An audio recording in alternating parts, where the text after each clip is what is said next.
하나님의 말씀 디모데전서 3장 1절부터 7절까지 말씀을 봉독하겠습니다.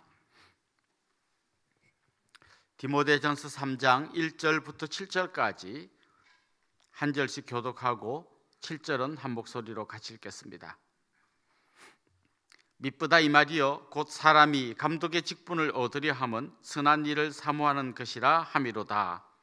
그러므로 감독은 책망할 것이 없으며 한 아내의 남편이 되며 절제하며 신중하며 단정하며 나그네를 대접하며 가르치기를 잘하며 술을 즐기지 아니하며 구타하지 아니하며 오직 관용하며 다투지 아니하며 돈을 사랑하지 아니하며 자기 집을 잘 다스려 자녀들로 모든 공손함으로 복종하게 하는 자라야 할지며 사람이 자기 집을 다스릴 줄 알지 못하면 어찌 하나님의 교회를 돌보리요. 새로 입교한 자도 말지니 교만하여져서 마귀를 정죄하는 그 정죄에 빠질까 하며. 같이 읽읍시다. 또한 외인에게서도 선한 증거를 얻은 자라야 할지니 비방과 마귀의 올무에 빠질까 염려하라. 아멘. 예수님께서는 3년여 동안 공생의 기간 동안 제자를 세우는 일에 집중하셨습니다. 그리고 떠나가시면서 또 남겨진 제자들에게 명령하셨습니다. 그 사람들도 가서 제자를 삼으라 라는 말씀을 해주셨습니다. 한 사람의 뛰어난 영웅보다는 정말 신실한 제자들을 잘 키워서 그들과 함께 동력하기를 원하셨습니다. 그런 의미에서 주님은 굉장히 그 짧은 시간에 그 한 가지 일에 집중하셨습니다. 오늘 우리가 읽은 이 본문 디모데전서는 바울이 자기의 제자인 디모데에게 보낸 편지입니다. 그는 같이 데리고 다니면서 많이 가르쳤고 이제는 지금 에베소에서 목회를 하고 있는 디모데에게 아주 좋은 지침을 줍니다. 어떻게 목회를 해야 되는가라는 것을 알려줍니다. 특별히 오늘 우리가 읽은 이 본문은 디모데에게 그와 함께 동역할 지도자를 잘 구별해서 세우라라고 하는 그런 말씀을 주고 있습니다. 오늘 본문에는 감독이 될 사람은 어떤 사람이어야 하는가라는 걸 이야기하는데요. 요즘 우리 시대에는 우리 장로교는 특별히 감독이 없습니다. 그래서 그럼 이거 누구한테 하는 말씀인가 생각할 수 있겠는데 바울은 감독이란 말과 장로라는 말을 굉장히 섞어서 사용합니다.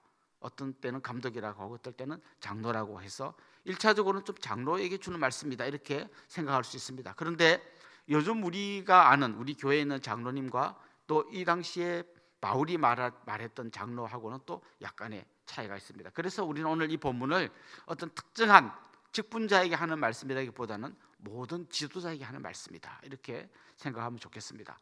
또 모든 지도자는 우리 교회 안에는 여러 지도자들이 있습니다만은 내가 집에서 아버지라면 그것도 또 지도자입니다. 그런 의미에서 우리 모두에게 주신 말씀이다 이렇게 보면 좋을 것 같습니다.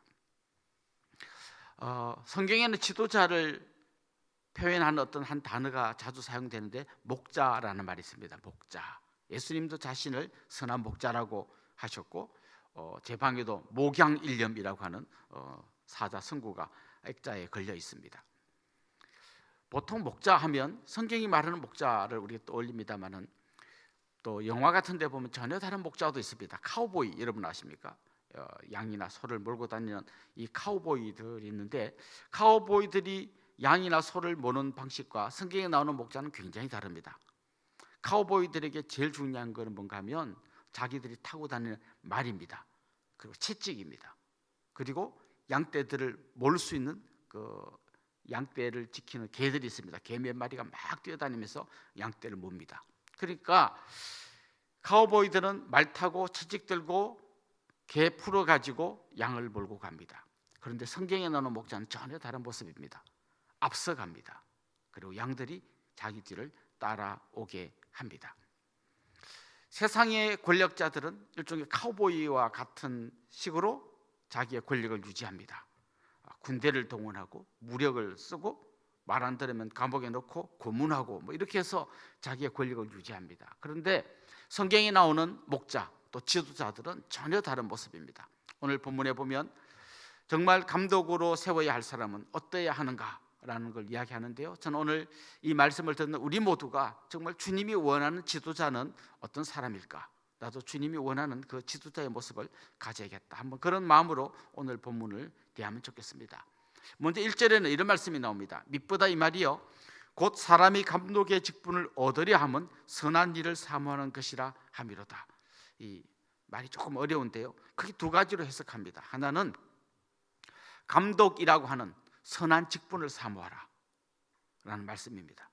우리 교회도 뭐 장로님, 권사님, 만수 집사님 이런 선거를 하기도 합니다만 저는 안 하겠습니다, 뭐 이런 사람도 있습니다. 어떻게 보면 굉장히 겸손한 것 같지만 성경의 가르침은 뭔가 하면 선한 직분을 사모하라라고 하는 겁니다. 이 당시에 감독이 된다는 말은 교회의 최고 지도자가 되어서 자기 하고 싶은 대로 다 한다 이런 의미가 아니라, 감독이 되면 순교하기 딱 좋은 때예요. 감독 잘못됐다고는 순교합니다. 우리 한국 교회의 초대 교회에 처음에 이제 복음이 들어왔을 때 그때 기록들을 보면 서로 장로님 안 하려고 막 그랬어요. 왜냐하면 장로님 잘못했다가는 일본 순사한테 끌려가기 딱 좋은 그런 때입니다.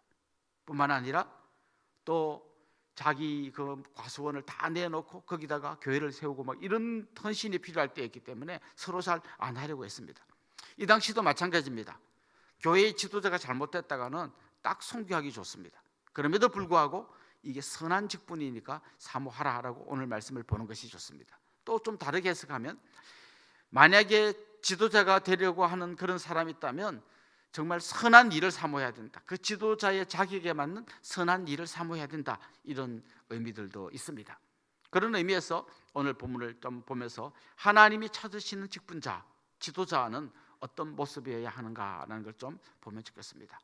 제일 먼저 나오는 어떤 한 가지 중요한 주제는 인격입니다. 인격. 믿음이 좋아야 한다는 말은 사실 오늘 본문에는 나오지 않습니다.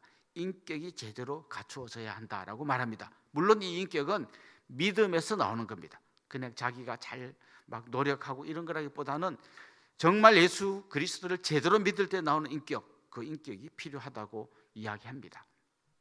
2절에 보면 감독은 책망할 것이 없으며 라고 말합니다. 뭐 완벽한 인간이 될 수는 없겠지만 정말 평판에서 흠잡을 데 없는 사람이어야 한다는 뜻이죠. 이어 나오는 아주 중요한 단어들은 절제, 신중, 단정 이런 단어들이 나옵니다. 어떤 일에 자기 감정에 막 휘둘리지 않고 안정되어 있는 모습, 질서 있고 예의 바른 모습 이런 것들을 이야기합니다. 3절에 보면 술을 즐기지 아니하며 구타하지 아니하며 오직 관용하며 다투지 아니하며 이렇게 말합니다. 자기 감정을 스스로 컨트롤할 수 있는 셀프 컨트롤이라는 단어가 오늘 이 본문에 나옵니다. 이게 감독이 될 사람, 지도자가 될 사람이 갖춰야 할 인격의 모습입니다. 사실 교회 안에는 다양한 생각을 가진 사람들이 있습니다. 그 사람들을 좀 관용, 품어주고 온유한 마음으로 갈 수 있어야 한다 이렇게 말하고 있습니다. 특별히 이게 술이라는 말이 나옵니다.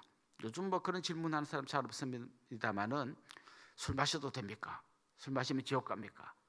이건 좀 한 고등학생 이런 때 아이들이 많이 질문하는 거죠. 성경에서 술 마신다고 지옥 가고 뭐 이런 말씀 없습니다. 또 때로는 너 위장병 자주 나니까 포도주를 조금 마시라고 권면하기도 합니다. 그런데 지도자에게 요구하는 게 뭡니까? 술을 즐기면 안 됩니다.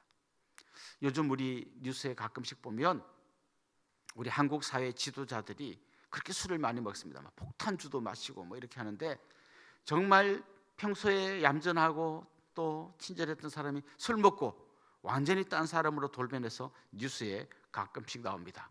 음주운전하다가 잡히기도 하고 술 먹고 이상한 행동해가지고 또 뉴스에 오르락 내리기도 합니다.